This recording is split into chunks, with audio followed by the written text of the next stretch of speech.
La fiancée sainte du Saint-Esprit. La règle du souverain sacrificateur est le sens de la pureté.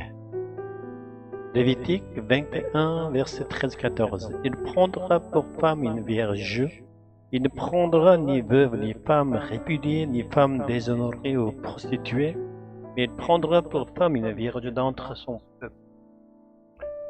Ce commandement est donné par Dieu au souverain sacrificateur.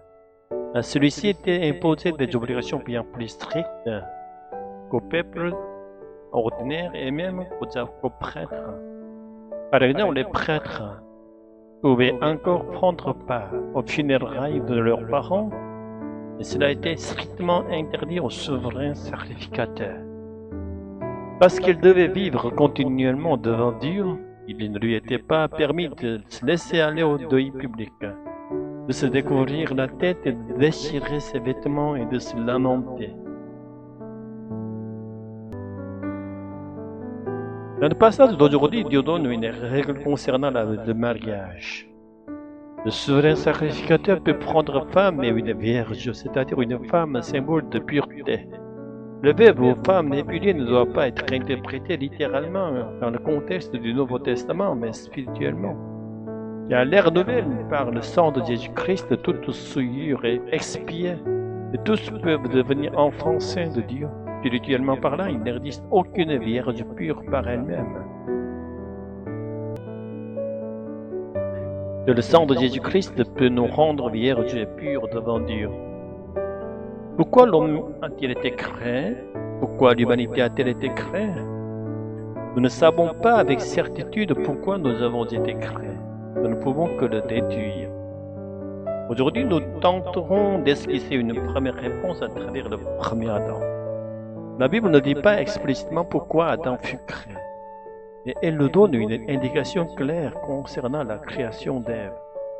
En Genèse 101, 26, Dieu annonce qu'il créera des êtres à son image pour gouverner toute la création.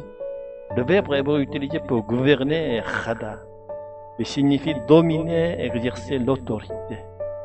Il choisit de ne pas exercer directement sa souveraineté, et de la confier à l'homme créé à son image afin qu'il gouverne selon sa volonté. Ainsi, l'homme est créé comme roi, mais un roi à l'image de Dieu, un roi serviteur, un roi de compassion et d'amour, et non un tyran avide de pouvoir. Nous pouvons donc raisonnablement supposer que la gouvernance déléguée fait partie du but de la création d'Adam. Ève, figure de l'Église et de l'épouse. Et la raison de la création d'Ève est plus explicite. Dieu vit qu'il n'était pas bon qu'Adam soit seul.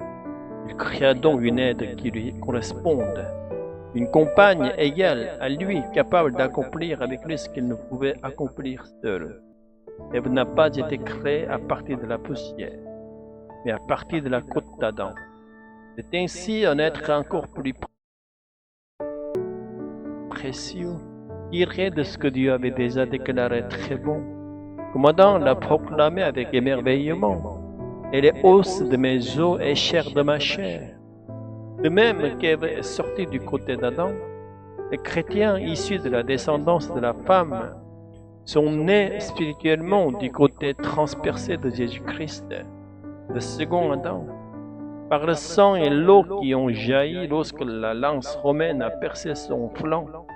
Nous sommes ainsi les secondes Ève, les épouses saintes et du sang rédempteur du Christ, de la suite à la fiancée restaurée.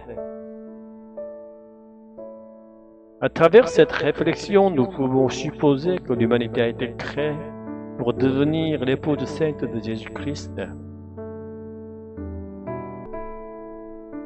Le Fils unique de Dieu, la deuxième personne de la Trinité. Certes, Jésus-Christ n'est pas seul comme Adam. Il demeure éternellement dans la communion trinitaire avec le Père et le Saint-Esprit. Il ne manque de rien. Mais lorsque l'homme, créé à l'image de Dieu, a perdu cette image, est tombé plus bas que toute autre créature, Dieu a manifesté sa volonté de restaurer cette image en envoyant Jésus comme second Adam. afin de transformer des êtres spirituellement devenus veuves, abandonnés et prostitués, en épouse sainte et peuple consacré. Ainsi, dès l'origine, Dieu avait pour dessein de créer, par le don du Saint-Esprit, des êtres saints à son image. Mais Adam et Ève ont méprisé l'arbre de vie. Ils se sont attachés à l'arbre de la connaissance du bien et du mal, séduits par la ruse de Satan, devenant ainsi tragiquement des captifs. Par la recréation opérée par le sang du Christ, le Saint-Esprit demeure désormais avec nous, nous gardant des ruses de Satan, afin que nous conservions en nous l'image de Dieu, comme Vierge spirituelle, épouse sainte de Jésus-Christ. Que nous nous jouissions pour l'éternité de la paix et de la bénédiction au sein de la Trinité.